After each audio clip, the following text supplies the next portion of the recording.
করবই। আমি পিঠা বানাবো মানে বানায় দেখাইছি না। জি একটা পিঠা বানায় দেখেন। আপা আপনার পিঠা যে সম্পূর্ণ পানি। পিঠায় পানি কেন হবে? পানি তো পানি থাকবে, কেন? পিঠা বানাতে হলে পানি লাগবে না?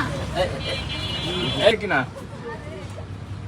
কোত্থেকে ট্রেনিং করছেন? ভাই কই জুয়েল ভাই কই খাবারগুলো থাপ করে না দাদা আমাদের মানুষের যদি কোনো কিছু শেখার ইচ্ছা শক্তি থাকে হ্যাঁ। তাহলে ট্রেনিং করা লাগে না। তাহলে কেমনে কি বলেন?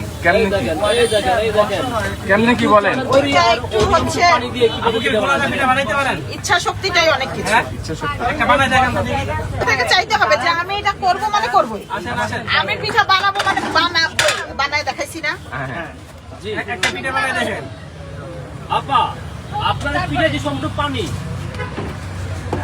পিঠায় পানি কেন হবে? পানি তো পানি থাকবে, কেন? পিঠা বানাতে হলে পানি লাগবে না?